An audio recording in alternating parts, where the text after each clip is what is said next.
people have definitely stopped practicing. You read about the amount of practice that it requires to become expert and to obtain mastery.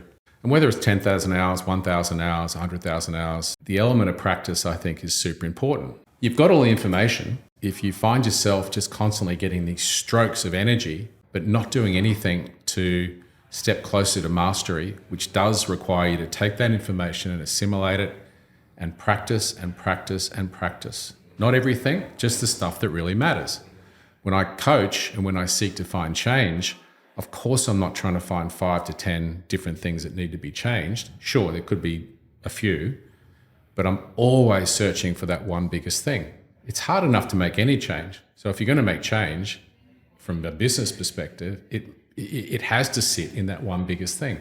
If people watching this podcast would find an accountable way to spend 1 to 3 hours more reviewing, practicing, role-playing, different scenarios that at the moment are creating significant opportunity cost in their business, it would make the world a difference. How, Shane, has your art to practice your craft evolved as you've gone from agent to own business entrepreneur? Something that I'll give you a real life example for myself.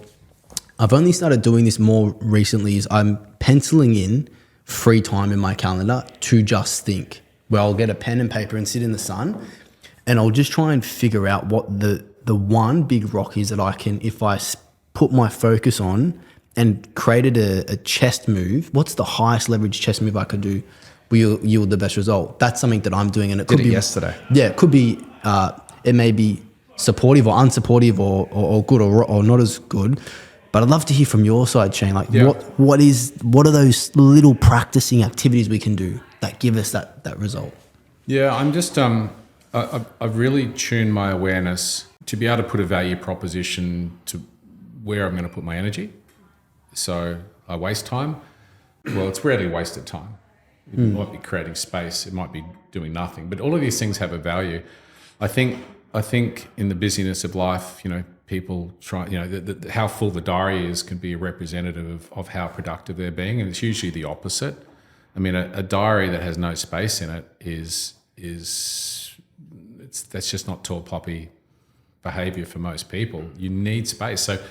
So if I'm exercising, walking along the beach, having a long hot shower, sitting in a wellness center in recovery, I'm aware that's really high value time, and I'm just letting my thoughts order. I'm letting my thoughts come. I'm letting my thoughts order. I'm often infusing myself. So I listen to audiobooks basically every day. It's just what I've got used to doing. If I'm on a flight, I'm listening to a book on leadership. My passions still sit around productivity, around leadership. That's just where I put my energy if I'm wanting to learn, because I find it really interesting. Yeah, and I let my thoughts order, and they just find their place. And I sort of think to myself, what is most important? Now, it doesn't mean that I'm always going to attack what's most important, because what's most important will often be, potentially out of comfort zone. But of course, if we don't attack what's most important, that's when we're really out of comfort zone. It's like I said before, so much stress comes from what we put off. But yeah, it's akin to what you're doing. I'm just not doing it in as defined way as what you're doing.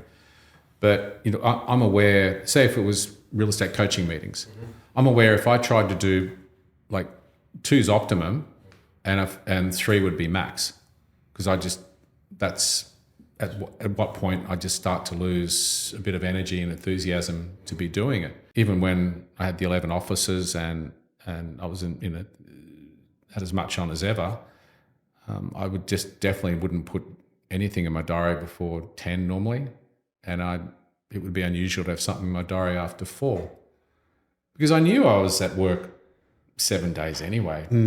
It's just, because I quite enjoy the process of thinking and strategizing, and, it's not from a strategy point of view, it's not a rocket science business. In terms of growing large agency, it's not rocket science. It really is just about optimizing every last ounce of the market opportunity and doing it with the best possible people, great culture, winning culture, and making sure each of those people, to as close as what you can get it, are on a pathway that sees them optimizing not just their business, but their life. And all of us along the way, just changing our paradigm around what that means. And none of us are Elon or Bezos, or we're just having a crack. But in our own little journey, making sure that we're progressing. And I don't really see there shouldn't be too much need for Groundhog Day at all. Things can be better almost every day.